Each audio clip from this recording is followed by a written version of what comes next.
Do an intro. Or, can you do something scary? Can I do something? Baby. That's my scary face. You can't, like... What is this? No. We're doing thriller? What's up, everybody, and welcome back to our channel, or welcome if you've been here before. Thank you so much for clicking on this video. We really appreciate it. My name is Logan. Oh, we're supposed... I just I thought... literally said right before we started this, you're gonna say your name this time. You said we're gonna say our names. What do you think I just did? We're just gonna introduce me. Okay, I'm Casey. You're a strong, independent woman. You can introduce yourself. Okay, so today we are going to be talking about our thrills and chills because it's spooky season, and so we got a list of books that we've only read. I have one book that I haven't read, but I'll talk about why it made it on this list. But otherwise, we've read all of these, and so this is a recommendation video for your thrills and your trills. Yeah, your thrills and your chills this spooky season. So, I guess trills works, right? Sure. Without further ado, if you would be so gracious to hit that subscribe button, we would really appreciate it. Right now, as we sit in this very second, unless something's changed, we're at 97 subscribers. So we're really close to 100 subscribers, and we can probably do like a Q&A or something when we get to 100 subscribers, which is just a small goal for us, but we'd really appreciate it. You can leave a like on this video, and if you want to know every time we post a video, there's a notification bell that you can also click. So, now that I've blabbered enough, let's get into what you're really here for, the books.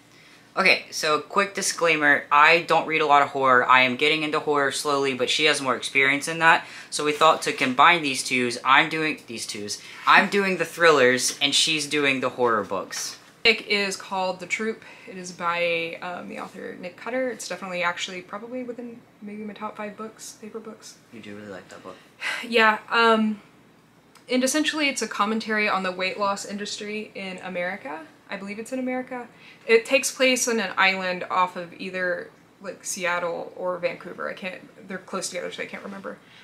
So a troop of, I guess, Boy Scouts go out to this island with their troop leader, and this other guy appears, and he is ravenously hungry, and he's trying to eat everything.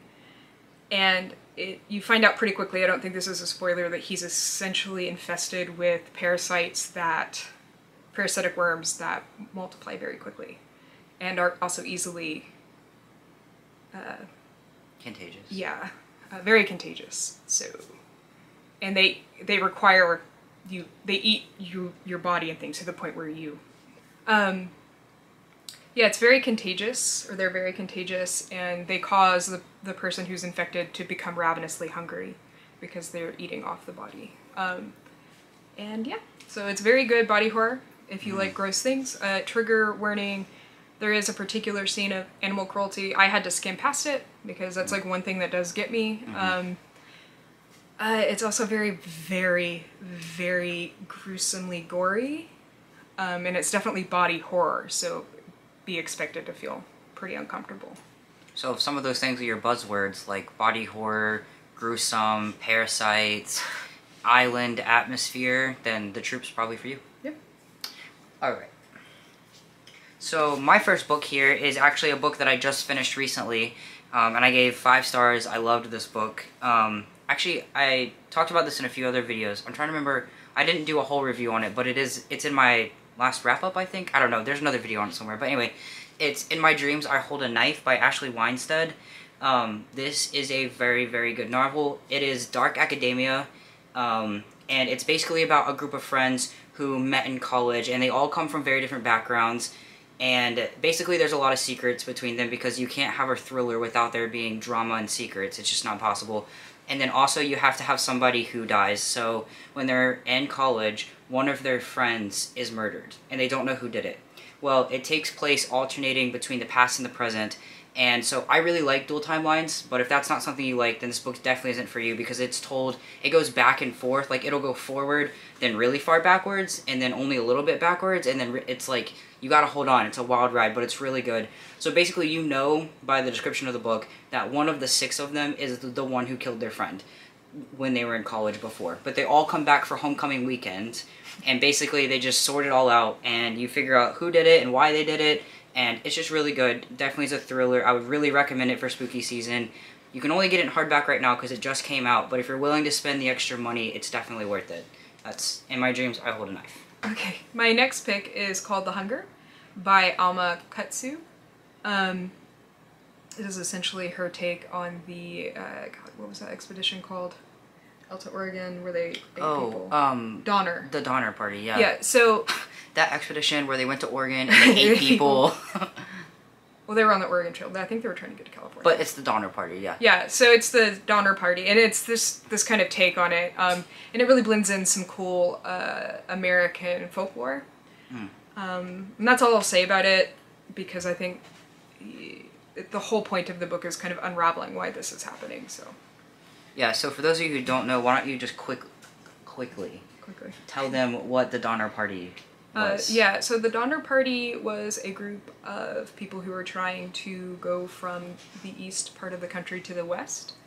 And their whole trip was filled with a lot of misfortunes. Like, they started too late, they didn't have enough supplies. Every time they got to like a checkpoint or whatever, like a stand where they could kind of replenish and stuff, something had happened. And then they decided to follow this particular route by this new explorer, and they get stuck with no food. And they eat each other. That's not a spoiler, it's literally like what people know about the Donner Party. Yeah, some of them. Okay, the next book I have here is one of my favorite books of the year. It'll be interesting to see if this makes it to my final countdown at the end of the year. But as we sit right now, one of my favorite books of the year, which is Ace of Spades. This is also a dark academia book. It is a thriller. The author herself says she got inspiration from two places, and that's Get Out and Gossip Girl. And it very much lives up to that. This is a queer book too, so if that's something you're into. But basically we have these two students who have just gotten head prefect at their like, it's like a, it's not like, it's a private school. I was thinking a religious school, but it's not. It's a private school. And they just got head prefect, and basically what they're unraveling is like this whole chain of racism, and there's like secret societies, and basically rich people behaving badly, privilege. It's a really, really good take and commentary on racism. It is a YA thriller, so there are some YA elements, but it's both. This would give you chills and thrills because it's both creepy and a thriller. It's a whodunit. So yeah, if you like those buzzwords that I just described, then I think you would like Ace of Spades. Right, next up for me is something I read recently, which is Salem's Lot. I did talk about this in another video. This is perfect for Halloween. May I just add, you didn't think you were going to like this? No, because I hate vampires. Meanwhile, I love vampires. I absolutely hate vampires, but this was such a fun book to read.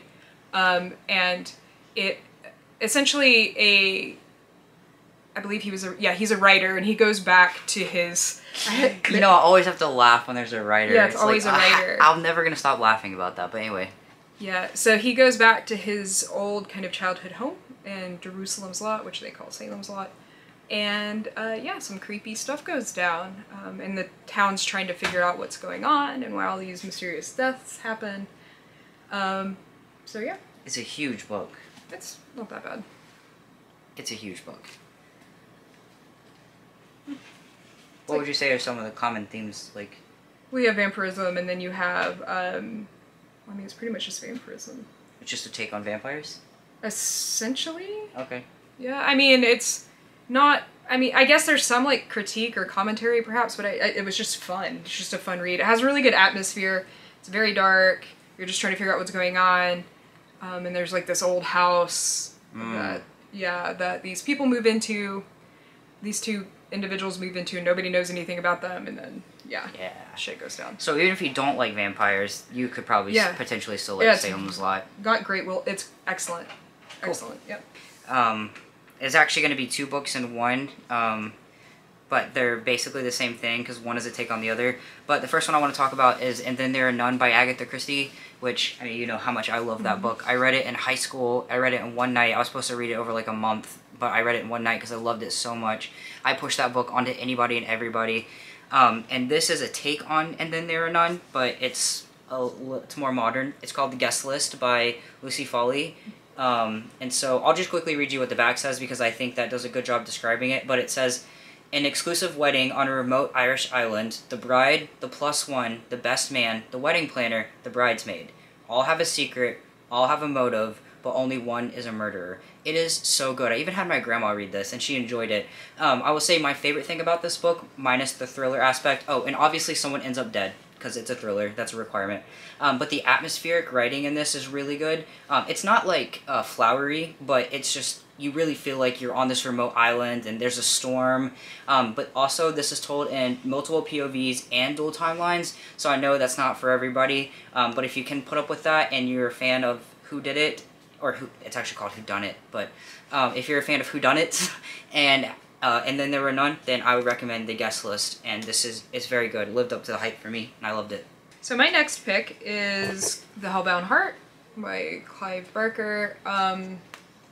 Again, I talked about this pretty recently. I read it recently. I read it over the summer, and I'm a huge fan of Hellraiser, and this book is quite a bit, has a different feel than the movie. But it's equally, you know, kind of as captivating, in my opinion. What's the big difference? Well, for one, Pinhead is a chick. Yeah, so in this one, Pinhead is a girl. Also, the couple in the book is younger than the couple that's in the movie, but there's some other differences that if you've seen the movie that you'll pick up on pretty easily. It's got a completely different feel.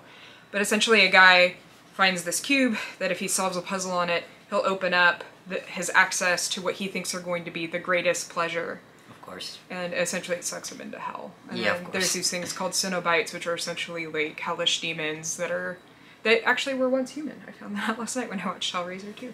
Oh, cool. So yeah. Alright.